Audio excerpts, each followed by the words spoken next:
नमस्कार विद्यार्थियों, मैं योगेंद्र आपके साथ वर्तमान भारतीय समाज और प्रारंभिक शिक्षा के ऑनलाइन लेक्चर सेशन में आपका स्वागत है।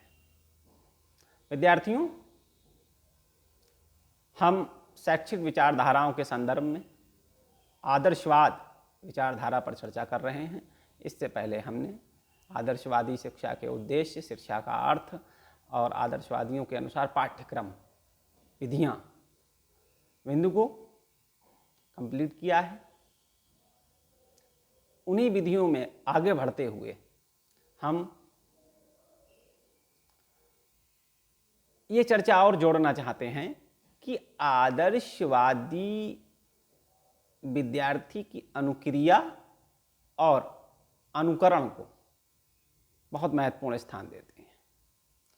उनके अनुसार बच्चा जो कि अबोध है, अपरिपक्व है, अपने से बड़े और परिपक्व का अनुकरण करता है। अर्थात यहाँ पर हम शिक्षण में अनुकरण की विधि को विशेष महत्व दें, जिससे कि विद्यार्थी बहुत कुछ बिना सिखाए सीख सके। हमारा अनुकरण ऐसा हो जो कि विद्यार्थी के लिए अपनाने लायक हो।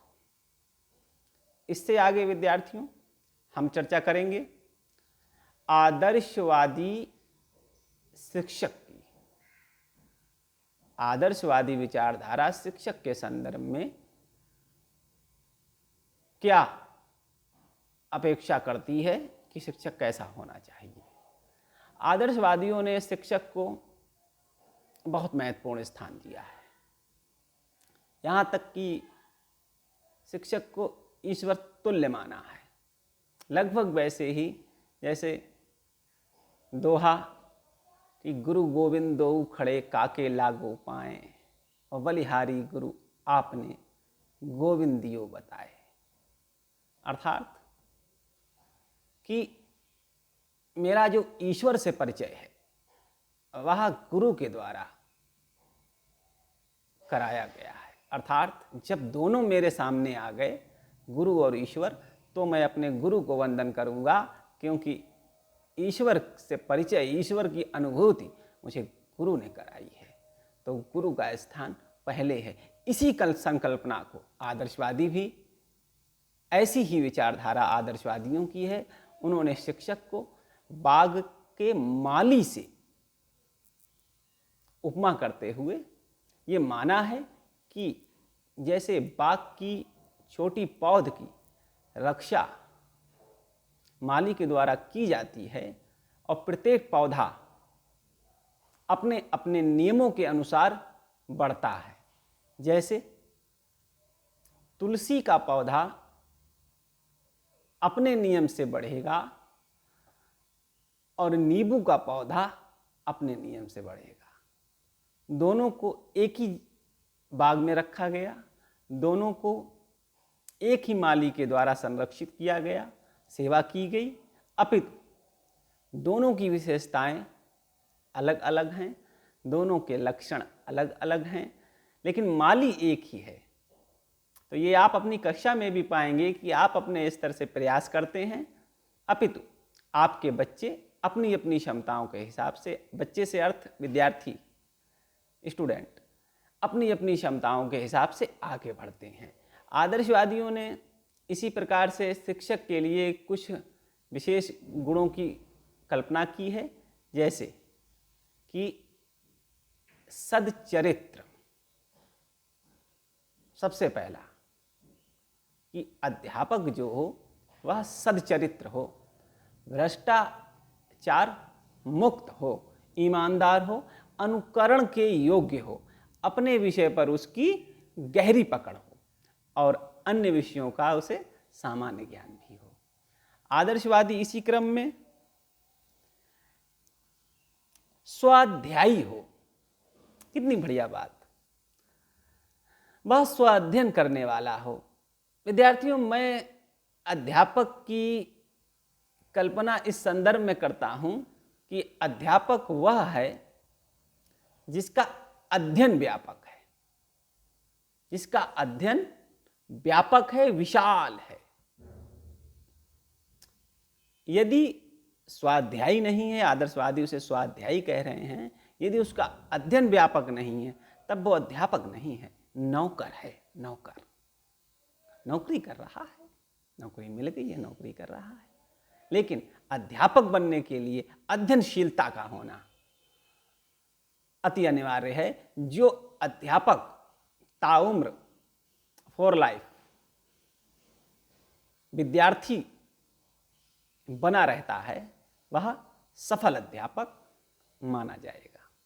अन्य गुणों में विद्यार्थियों शिक्षण कला में दक्ष होना चाहिए। जो भी शिक्षण की विधियां हैं, प्रविधियां हैं, उसमें उसे निपुण होना चाहिए। अगला गुण आदर्शवादी बताते हैं कि अध्यापक मित्र की भांति व्यवहार करे, पथ प्रदर्शक हो, मार्ग दिखाने वाला, रास्ता बताने वाला। और ये तभी संभव हो पाएगा जब अध्यापक दूरदर्शी होगा, ज्ञानवान होगा, चरित्रवान होगा, निष्ठावान होगा। अन्यथा बातें हैं होती रहेंगी। अगला गुण विद्यार्थियों, जीवन कला में निपुण। सिर्फ पढ़ने पढ़ाने तक ही आदर्शवादियों ने अध्यापक के दायरे को नहीं सीमित किया, जीवन के क्षेत्र में भी वह सफल हो, जीवन जीना आए, सामाजिक जीवन में निपुण हो। अगला गुण है विद्यार्थियों अध्यापक के संदर्भ में प्रभावशाली व्यक्तित्व। अध्यापक का जो व्यक्तित्व है, पर्सनैलिटी उसकी, वो प्रभावशाली होनी चाहिए। ये पर्सनैलिटी बाहर के रंग रूप परसोना जैसी नहीं, ये ऊपर के जो गुण अभी चर्चा किए गए, ज्ञानवान, चरित्रवान, स्वाध्यायी, मित्र, पथ प्रदर्शक, हितैषी, अध्यापक के ये सारे गुण जब एक व्यक्ति में आचरण में आ जाते हैं तब कहा जाएगा कि उसका व्यक्तित्व, अध्यापक का व्यक्तित्व प्रभावशाली हो गया है। विद्यार्थियों अगला गुण है चरित्रवान। देखिए, जब जो ऊपर के गुणों की चर्चा की गई, यदि ये किसी व्यक्ति में आ गए तो वह स्वाभाविक रूप से चरित्रवान ही होगा। अनावश्यक व्यवहार करने वाला वह व्यक्ति कदापि नहीं हो सकता। तो यह गुण आदर्शवादियों के अनुसार अध्यापक के हैं। अगले में हम इसी क्रम में विद्यार्थी के गुणों की चर्चा करते हैं। देखिए, आदर्शवादी शिक्षा का अर्थ हम जान चुके, उद्देश्य हम जान गए, अध्यापक के गुण जान गए, तब शिक्षार्थी के गुण भी इससे बहुत ज़्यादा अलग नहीं होंगे। लोहा और पानी सा संबंध नहीं होगा, लोहा और तांबा हो सकता है। विद्यार्थियों, आदर्शवादी विद्यार्थियों को मन, मस्तिष्क, शरीर, इंद्रियों का कोई समुच्चय न मानते हुए उसे एक आत्म प्राणी मानते हैं। वह ये मानते हैं कि वह अपरिपक्व है, अपितु विकास की उसमें अपार संभावनाएं हैं, और इतनी संभावनाएं हैं कि वह आत्मानुभूति के स्तर पर पहुंच सकता है। विद्यार्थी के लिए आदर्शवादियों ने कुछ गुणों पर चर्चा की है, जैसे उच्च संकल्पनावान। उसका जो विश्वास है, उसकी जो संकल्पना है वह दृढ़ होनी चाहिए। मूल्यों में विश्वास रखने वाला, सत्यम, शिवम, सुंदरम, दया, परोपकार, करुणा, इस तरह के मूल्य, आस्था विद्यार्थी के गुण होने चाहिए। सदचरित्र, अध्यापक भी चरित्रवान था तो विद्यार्थी से भी कल्पना है कि विद्यार्थी भी चरित्रवान हो। विनयशीलता, उसमें विनयशीलता का गुण हो, वो विनम्र हो। आगे गुरु भक्ति। गुरु भक्ति के लिए अर्थात गुरु जो कहे, सिखाए, उसमें उसका विश्वास हो, वह गुरु की गरिमा का सम्मान करने वाला हो, ऐसा आदर्शवादियों का विश्वास है। अगला विद्यार्थियों, ईश्वर में विश्वास रखने वाला, जो कि सर्वोच्च उद्देश्य ही है। जब उद्देश्य सर्वोच्च है तो विद्यार्थी की संकल्पना भी तो वैसी ही होगी। परोपकारी, सर्वहितकारी, न्यायप्रिय, निर्णय लेने में सक्षम, इस तरह के गुणों की कल्पना आदर्शवादियों द्वारा विद्यार्थियों से की गई है। अगले लेक्चर सेशन में विद्यार्थियों हम आदर्शवादियों के अनुसार विद्यालय, अनुशासन और आदर्शवाद की प्रासंगिकता पर चर्चा करेंगे। तब तक के लिए धन्यवाद, शुक्रिया।